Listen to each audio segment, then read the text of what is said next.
Bonsoir et bienvenue à l'étude biblique que nous poursuivons de l'Épître de Jacques. Mon nom est Myriam Diafoula, je suis pasteur ici à l'Église Nouvelle Espoir, pasteur des ministères.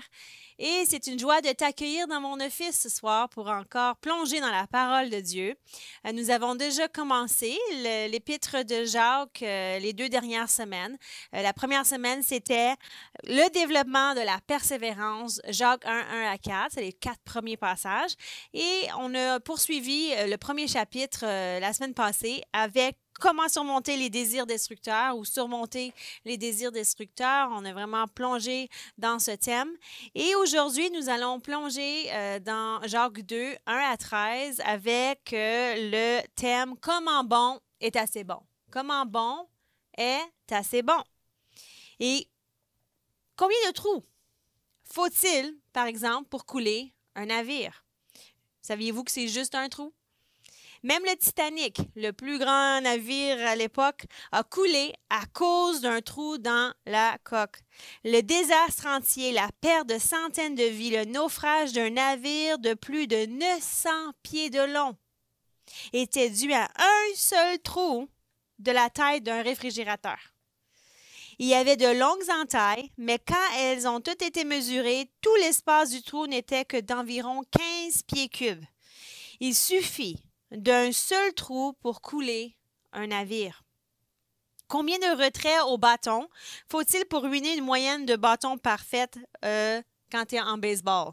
Juste un. Si un joueur de balle professionnel a un strikeout, un pop fly, un infield grounder, il ne fera pas plus jamais 1000. Il pourrait frapper de bons circuits et battre des records pour les points produits, mais il n'aura plus jamais une moyenne de 1000 au bâton. Combien de contraventions pour excès de vitesse faut-il pour ruiner un dossier de conduite parfait? Juste un. Vous pouvez suivre la limite de vitesse toute votre vie. Vous arrêtez à chaque panneau d'arrêt comme il faut avec le bon montant de secondes. Signalez chaque fois que vous changez de voie. Mais la seule fois que vous conduisez trop vite parce que vous êtes en retard, vous vous faites arrêter. L'officier rédige le billet, il déchire de son pad et il vous le remet. Votre corps parfait est maintenant gâché, ruiné. Vous ne pouvez plus jamais dire « Je n'ai jamais eu d'infraction au code de la route ». Non, parce que vous en avez eu un. Jacques nous pose une question similaire dans le texte que nous allons étudier aujourd'hui. Il demande combien de lois bibliques devez-vous enfreindre pour entrer dans le camp des personnes appelées les transgresseurs de la loi. Sa réponse est claire, une seule transgression.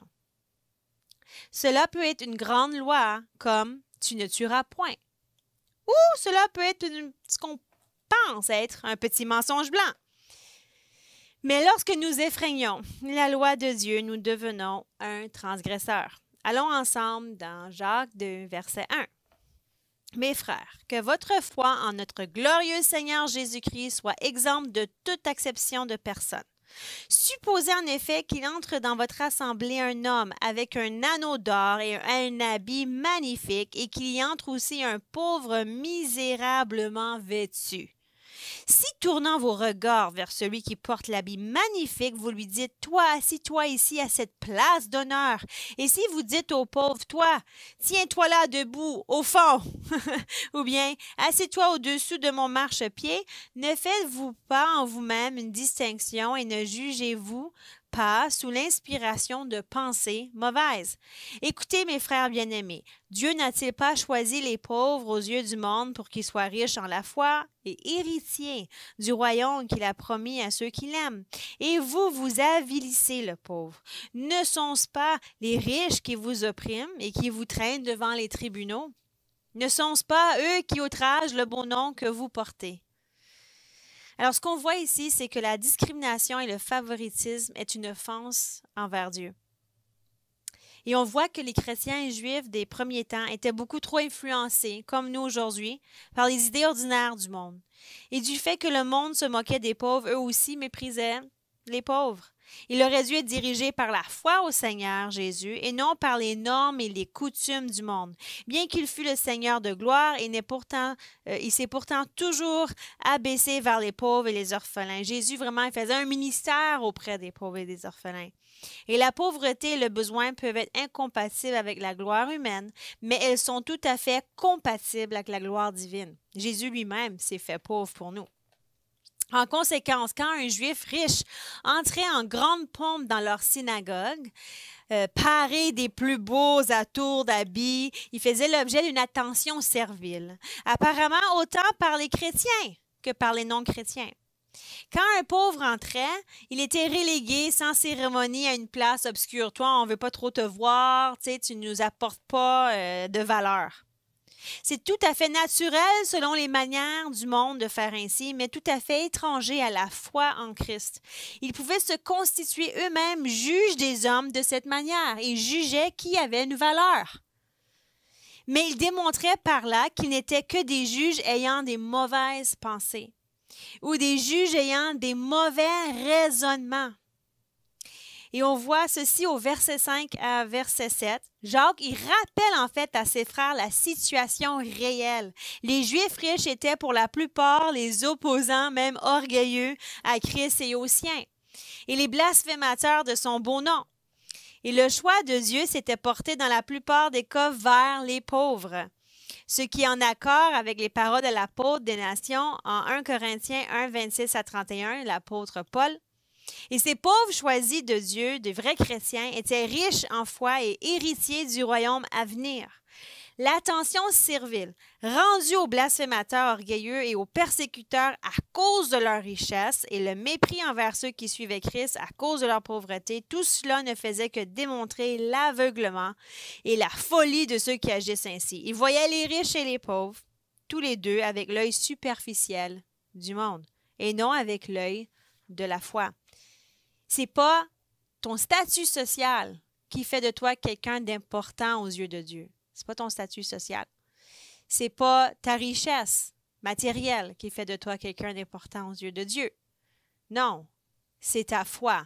Et c'est aussi, si tu suis ses voies, être un disciple qui développe en lui la personne de Christ, le caractère de Christ. Donc, on devrait plus s'attacher et regarder au caractère, aux fruits de la personne, de ses œuvres, que à ses biens matériels. On voit cela. Au verset 8, ça continue. « Si vous accomplissez la loi royale, selon l'Écriture, tu aimeras ton prochain comme toi-même. Vous faites bien, c'est très bien. Mais si vous faites exception de personne, si vous discriminez, vous commettez un péché, vous êtes condamnés par la loi comme des transgresseurs. Car quiconque observe toute la loi, mais pêche contre un seul commandement, devient coupable de tout. En effet, celui qui a dit « tu ne commettras point d'adultère » a dit aussi « tu ne tueras point ». Or, si tu ne commets point d'adultère, mais que tu commets un meurtre, tu deviens transgresseur de la loi. Alors ici, on voit que personne n'est assez bon devant la loi, puisqu'une seule transgression nous rend coupables.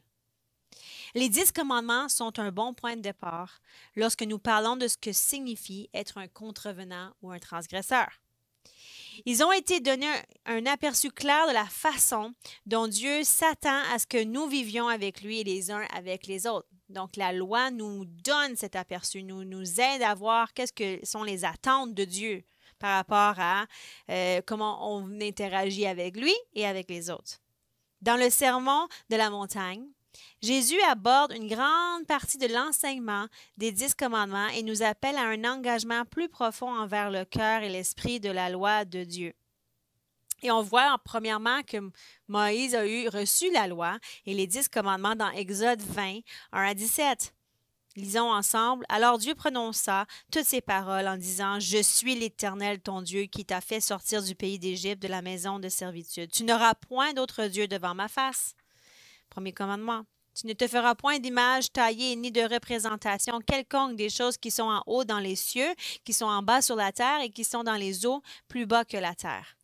Tu ne te prosterneras point devant elles, et tu ne les serviras point, car moi, l'Éternel ton Dieu, je suis un Dieu jaloux, qui punit l'iniquité des pères sur les enfants jusqu'à la troisième et quatrième génération de ceux qui me haïssent, et qui fait miséricorde jusqu'à 1000 générations à ceux qui m'aiment et qui gardent mes commandements.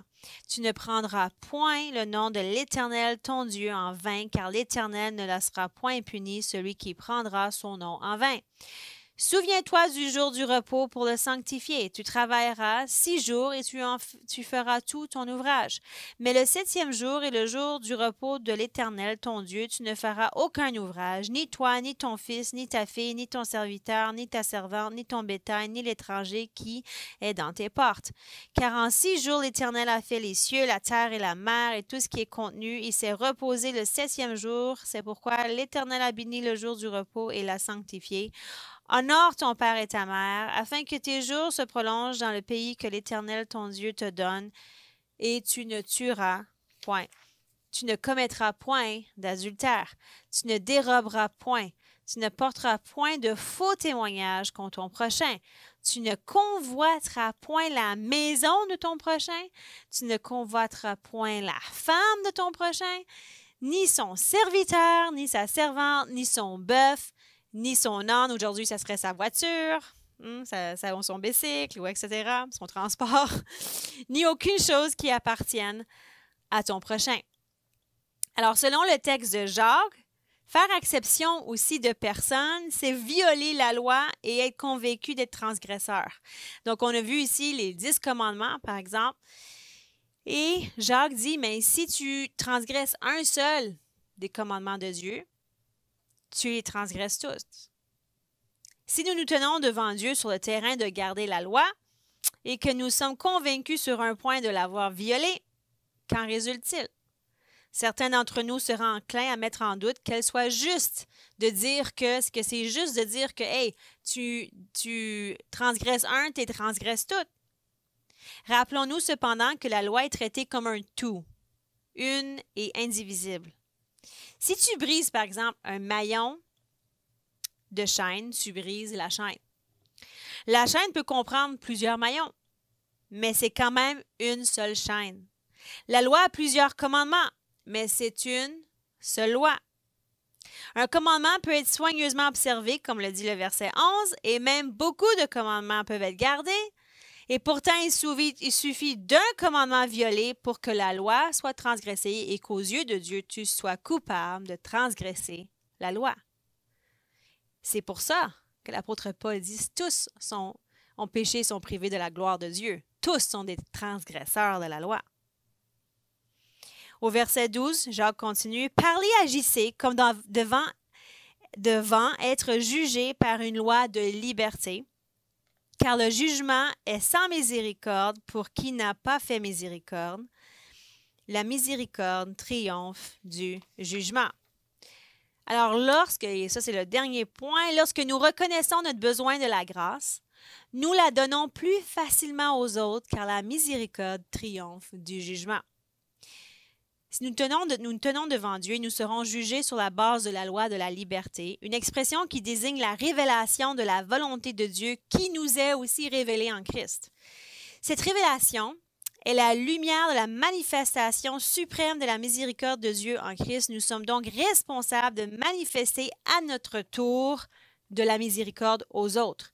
Donc, si nous, on a reçu miséricorde, parce que nous étions transgresseurs de la loi, peut-être pas pour la même transgression que l'autre, que le voisin, et nous avons reçu miséricorde, comment ne devons-nous pas aussi donner miséricorde envers ceux qui transgressent la loi de Dieu, puis parfois, c'est une transgression envers nous. Si on revient au début du texte à l'étude, la manière de traiter le pauvre là, en vêtements sales n'est pas selon la miséricorde manifestée dans l'Évangile.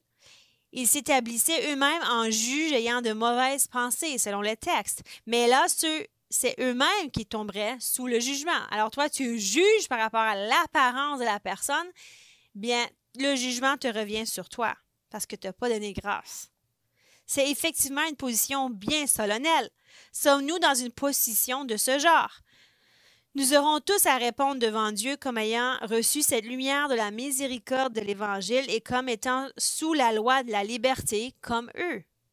Notez qu'il dit au verset 13, « La miséricorde se glorifie vis-à-vis du jugement et non pas vis-à-vis de la justice. » La miséricorde divine va main dans la main avec la justice et par là, elle triomphe vis-à-vis du jugement qui autrement nous était dû.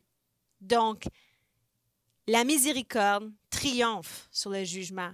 Elle triomphe dessus parce que si c'était la justice, nous serions tous condamnés.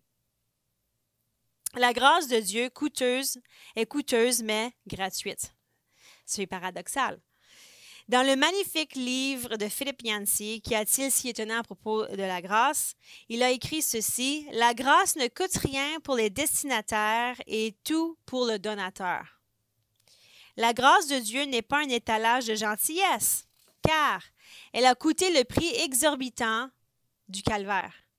Il n'y a pas une seule vraie loi, la loi de l'univers, a déclaré Dorothy Sayers.